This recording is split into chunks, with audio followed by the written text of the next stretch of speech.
So I'm the head of operations and third generation in our family's manufacturing company. Last year we had 4.2 million in revenue and have 22 employees currently. Last year my dad had some serious health issues and now wants to partially retire and transfer full ownership to me. Wow. Yeah, we're now in the process of trying to figure out our succession plan, but can't seem to come to an agreement on his compensation after the transfer. What he's wanting, I think, is going to financially break our company, and I can't get him to see my point of view. So the question is, how do I honor and take care of my dad in his retirement while keeping our business financially healthy? So he doesn't have any money? Not a lot in his retirement account, no. Yeah. So he's depending on this to eat? Yes. What's he make now? Now it's salary is at 140, Mm-hmm.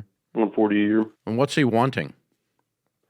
Salary, benefits, and the rent comes out to just under 500.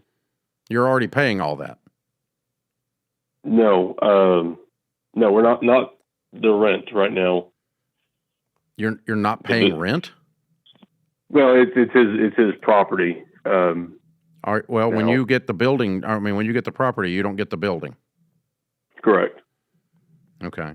And so we're increasing the expenses by $350,000 a year. Yes, sir. Well, what kind of profit did y'all make on the 4.2 million? Last year we made just over 600,000 in profit. Okay. All right.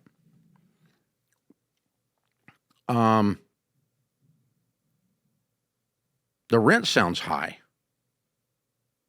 I mean, if you went to rent that building, would it cost that? No, it's the rent plus the increase in salary and profit sharing that he's asking for. Okay. All right. Well, it's not dishonoring to keep a company because if you go broke, you can't pay him.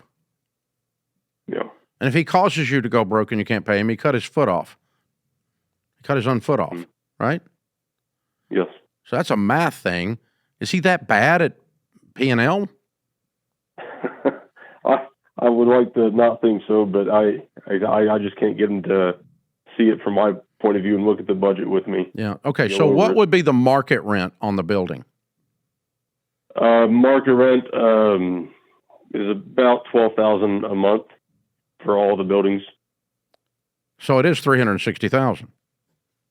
Yeah. No. $12,000 a month. That's $144,000. Yes. Okay. Sorry. All right. I did it wrong. Okay. All right. So, and he's making 140 now, so that would be 300. But he wants 350. Yes. Yeah. The new salary go from 140 to 280. But he's giving you the business for free. Yeah. The transfer. The child transfer. I don't remember what it's called. Okay. All right.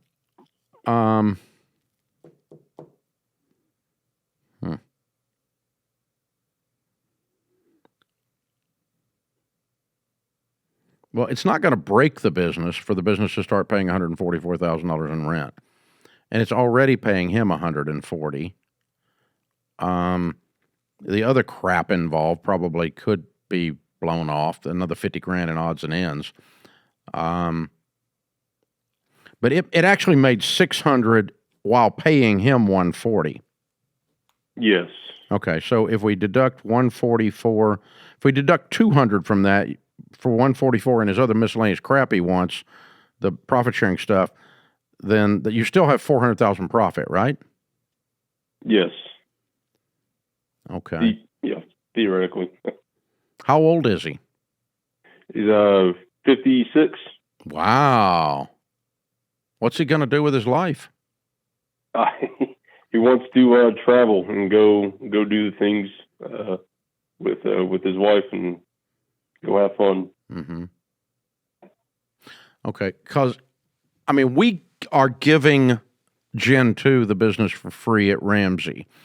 But a lot of families have a buyout where Gen 3 or 4 or whatever buys the generation out from before based on the valuation. Any idea why you guys are not doing that?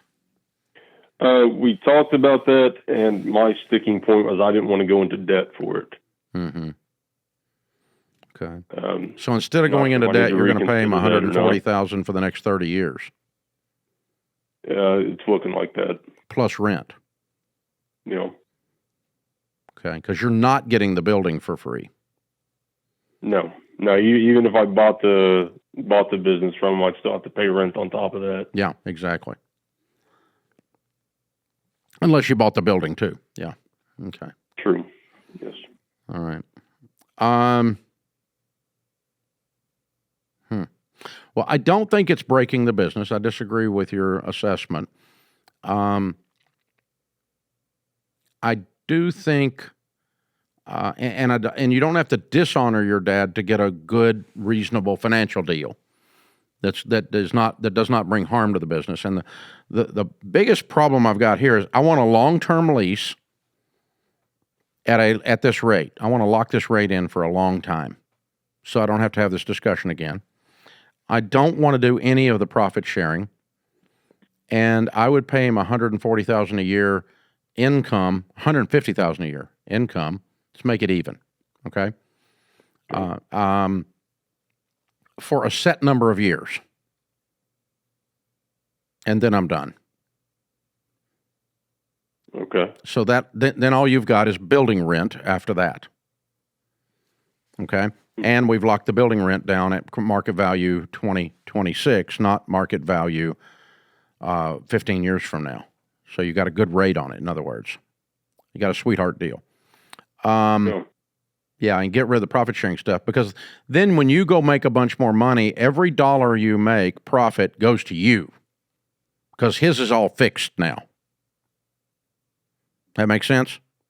Yes, sir. Yeah, it does. Yeah, I'd pay him $150, and I've got a figure in my head, something like 10 years, but if it was a little longer, that'd be fine, but, not 30 years. That sounds too much. 20 years is stretching my imagination, so I'm making this up, though. I don't have anything to base it on. I'm just sitting here thinking, if I were in your shoes, how would I feel? Trying to think about if I was in his shoes. But he's got $300,000 a year to live on and travel, and that's his only income as long as you stay open. If you run the thing in the ground, he gets nothing. Yeah. I'm trying not to do that. I know. But I'm just saying, I'm trying to think from his perspective. This is like his pension. Yeah. And that doesn't feel like it's going to break you guys. It adds $150,000 to your bottom line, off your bottom line from the 600. So you still make 450. Right? Yeah. Yes, sir. Okay. All right. Yeah. How's that feel to you? Definitely different approach than what I was thinking about. What were you thinking about? I was trying to take his numbers that he gave me and try to find the floor, and I was hoping we meet somewhere in the middle, but trying to make him happy at the same time. That's what was my big conundrum. Yeah. Him being happy is his decision.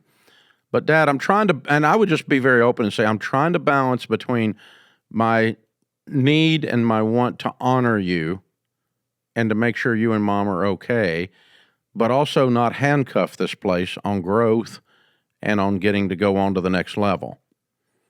And It feels like some of this other Tinker Toy stuff you've got in there is handcuffs to me.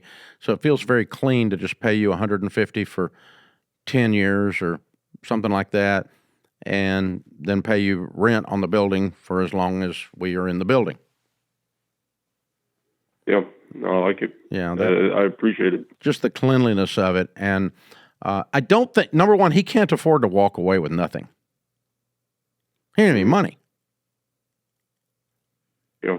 If he has no salary from the business and no rent, he's got no money. And at 56, why would he quit? I'm going to continue to work.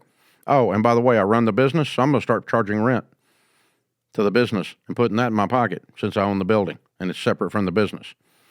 And get this business used to paying rent. and I'm just going to sit here and cash out $300,000 and stay. That's another option he could do, because he's retiring pretty early. Yeah. So I think you'd kind of figure that way. Because at 66, then he would only have rent money if you did 10 years, right? Yes, sir. Interesting discussion. I don't know if I'm helpful or not, but I'm just kind of thinking through the numbers with you and looking at the impact on you, the impact on the business, profitability, the impact on your dad, looking at where he's coming from and trying to find that ground. But people who are bound and determined to be unhappy, Sam, are going to be unhappy. There's not enough money in the world to make those people happy. And if he's kind of doing all this against his will, and his wife wants him, your mom wants him to go travel, and he wants to keep working, there's not anything you can give him that's going to be okay. He's going to be pissed no matter what, because he's already pissed. But if he's really wanting to do this, and he also loves you, and he loves the business that he's helped to run, third generation now, then he doesn't need to do something that's going to handcuff the business or handcuff the son that he loves. And so that's the balance. So he actually has to honor those things as much as you want to honor him. But the honor is not a dollar amount. The honor is a posture of your heart. And his too, by the way. So I want to honor Ramsey and honor Daniel Ramsey running this place and honor the EntreLeadership team doing the Entre stuff. Right? I want to give them honor, then they give me honor. But that's not a dollar amount. It's not like I have to pay Daniel a certain amount for him to feel honored. If he does, that's not real honor. That's just a transaction. And that's what I mean by you can't make somebody happy, just bound and determined not to be happy. It's not a dollar amount. And, overpaying someone or paying someone something that's ridiculous and him calling that honor, that's not true. That's not truth. So, good question. Good discussion, Sam. Thank you for joining us, my man. Proud of you. Keep it up. It sounds like a great business. 4.2 million, 22 team members, third generation manufacturing in the United States of America. Salute.